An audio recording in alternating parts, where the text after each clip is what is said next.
Hi guys, welcome back to my channel. In this video I'm going to be talking about some medium format cameras, in particular this one here that I've had for quite some time, the Mamiya 645 1000S camera.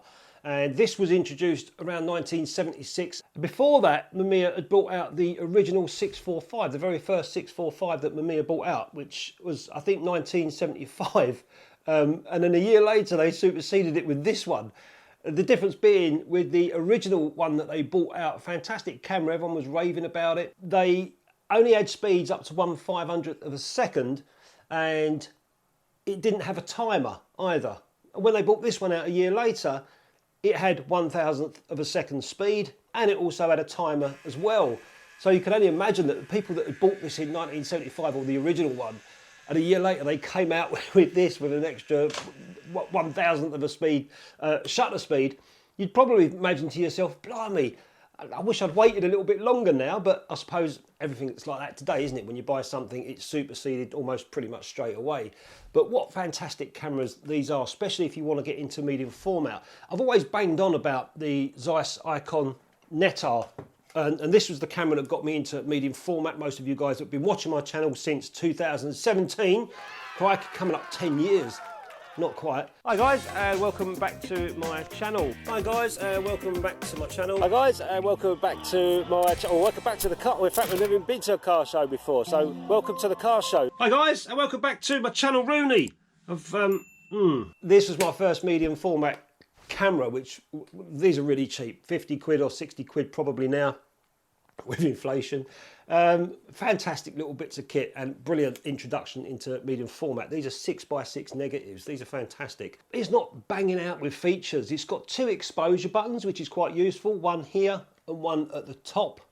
It's got a little tiny button there so you can check the battery. It takes one little tiny, I can't remember now, I've got it in there. I think it's a 6-volt battery. I'll put a title in there. There's no light meter inside the prism, so you've got to do your own metering. But it's a modular system. You can change the lenses, you can change the focusing screens, you can change the prisms. The only thing you can't do, and that is change the back. So you can't swap rolls around mid-shoot. You can't change your rolls around, unlike the Bronica ETRS, such as this one. You can take the backs off and put a different back on. You can't do that with the Mamiya 645. It's all fixed to the camera. The only thing you can do is take the cartridge out, load the film, put it in, close the back, and off you go. So there's no slide to put in and out to take a back off. And the other sexy features of this camera, it's got a little tiny lock button so you don't accidentally take an exposure. It's got a multi-exposure switch if you want to do double exposures, triple exposures, whatever. And it's also got a mirror up function as well, just to stop any vibrations if you want to shoot some scenes at 1 second or 2 seconds or slower shutter speeds. Put my microphone nearer the camera. Let's put it over here somewhere. So we'll flip the mirror up. There it goes, we're on 1 second timer. And now we'll do the same thing with the mirror down.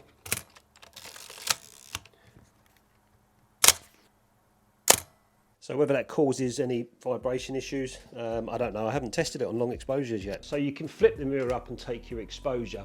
So a quick look around the camera. There's the battery check light there that comes on. There's the top fire button and there's the bottom fire button. To release the lens, we press this little tiny silver button here. Press that, off comes the lens. And then I've already showed you the prism. We'll take that off. So you push that in, turn it clockwise, and then just push it, and off it comes. And now we're starting to get to the guts of the camera. We can take the back off. Not the back, sorry, the cartridge out. You can't take the back off. There's the cartridge. And then you're left with this little box. You can even take the focusing screen off and you can change the focusing screen for whatever photography you're doing. But this is a good all-round focusing screen. It comes out easy, just literally pull it out. There's the focusing screen there. You can see that. And there's the mirror. You can see the mirror there underneath. You can lift the mirror up. There you go. So now the mirror's up looking at us. I'll shine a torch through there. You can see the focal plane shutter in the back there, little tiny soft shutter curtain. So you wouldn't really want the mirror up and let the sun burn into that curtain from the lens. That would be a disaster. And put the mirror down. just the flick of a switch, and there's the mirror gone down again.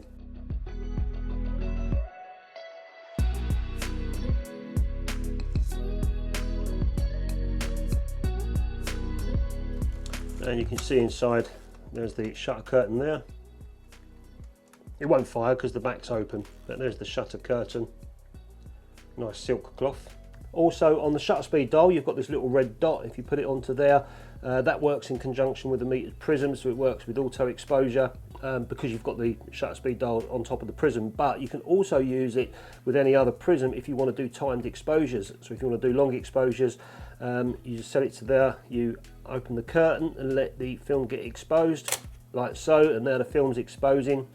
And then when you want to release it, you have to push it left or right, but it'd be best to put the lens cap on to stop your exposure, otherwise you could jog the camera. So now the lens cap's on, I can turn the exposure off and my long exposure's done. So that's what that little red dot's for, timed exposure, or it works with the metered prism. And on the front right hand side of the camera, that's your depth of field preview there. And on the lenses you've got auto and you've got manual. So if you're in auto, the lens won't close down. If you're shooting say f16, it won't close down. If you're in manual, it will close down. But if you're in auto, it won't close down. If you want to see your depth of field, you just pull that little spring-loaded lever there and it will show you what's in focus and what's not. I was also lucky enough to get this nice Mamiya strap, and it works with these little lugs here. You've got these little clips that are spring-loaded and they just clip on the side like so.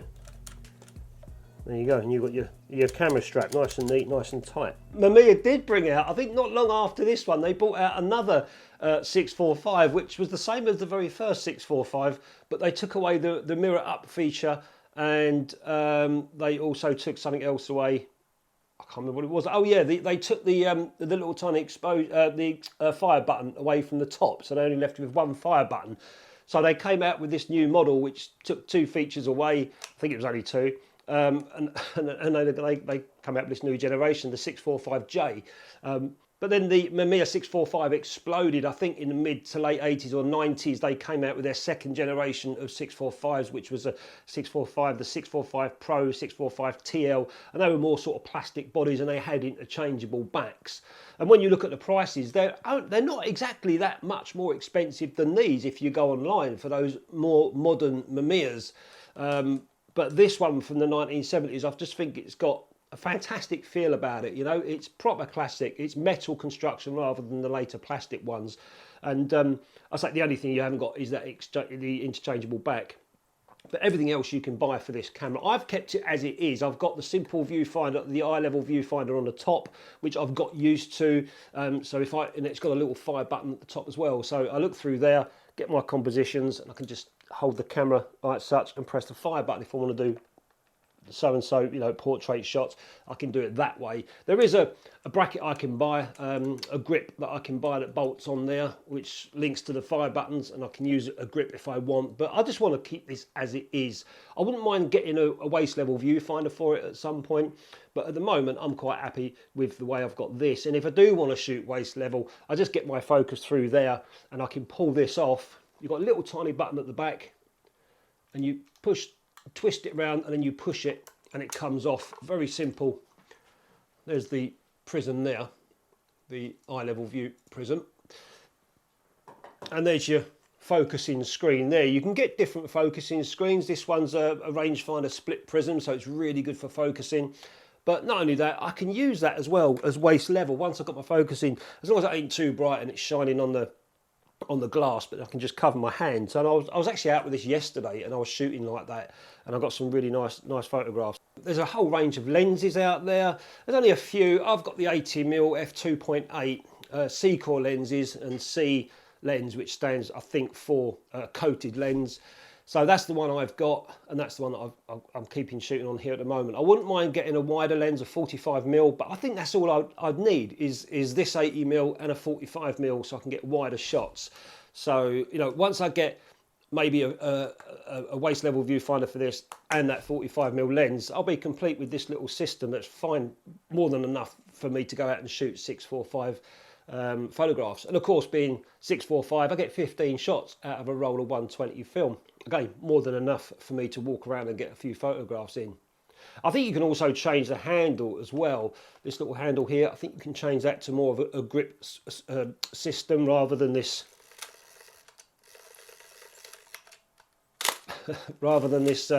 twisty thing, but I've got used to that now, so why would I want to change it? And they also do a metering prism as well. If you go online, you can see those. They do a metering prism, which is the same as this, but it's got a light meter inside, and it's coupled with the lens as well. So when you change the aperture, the meter knows what aperture you're shooting. So this is the double exposure button here. So I've already advanced the camera. You can see it's on frame 13. Take my photograph, and then I'll flick it over to multi, which means when I advance now, it won't move. If I can hold it and show you, it won't move. There you go. So it's not moving onto the next frame, which is great. So I can take as many multiple exposures as I like, and when I'm ready to carry on, just flick that back and off it goes. Back onto the next frames, and when it gets to that frame number 15, that's when you just keep rewinding the film back. So the main features with this camera: mirror lockup, I can do double exposures, I've got a depth of field preview on it, I've got a timer on it as well if I want to do some selfies, not that I'm really into that. It's also got your regular flash sinks there, sockets. I don't use those, I haven't got no flashes for that anyway, and if I did, I've got a little hot shoe on the top which I could put my flashes on, but I'm not really keen on flash photography, to be honest with you. Now, I don't know what these cameras were used for back in the day. I should imagine they would have been used by portrait photographers, landscape photographers, wedding photographers, event photographers, press photographers. It was just, I should imagine, a good all-round medium format camera. And being 645, you get that extra few shots as opposed to 6.7s or 6.9s or whatever. You're getting to get 15 shots out of a roll of film. So I should imagine that is what it was a good all-round camera, professional camera back in the day. I can't imagine amateurs would have bought this sort of camera, or fundamentalist hobbyists would have bought this sort of camera. The other system I could think of which I've got is the Bronica ETRS. I haven't got a back for this.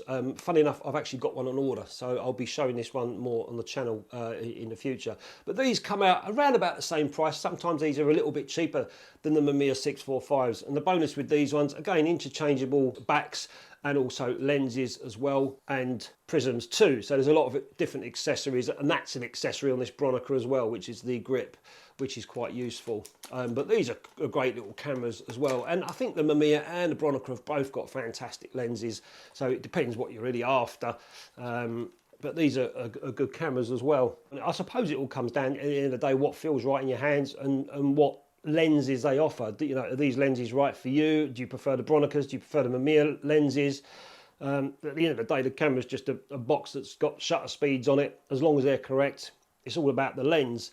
And like I say, the feel of it in your hands. I love the Bronica, and I love shooting this as well. Another thing about all these cameras, the SFLaB, the Bronica, and the other medium format cameras that I've got, is the rebate on the negative. They've all got their own little signature rebate, and I particularly like the rebate that comes off of this one. I just like the way the rebate looks. When I go in a darkroom, if I want to use a carrier that can show the rebate, it's got a nice little edge to it for the photograph. So that's the Mamiya 645 1000S camera from the 1970s, and no doubt there's plenty of other videos and blogs already online about this camera that you can search, and it's a camera well worth looking into if you're in the market for a 645 medium format camera, and no doubt you'll be seeing more of this camera and my photography with it on the channel in the coming year. So thanks for watching, guys, and a massive thanks to everyone that supports the channel, all the Patreons, YouTube members, and in other ways as well. Keep shooting, and I'll see you next time.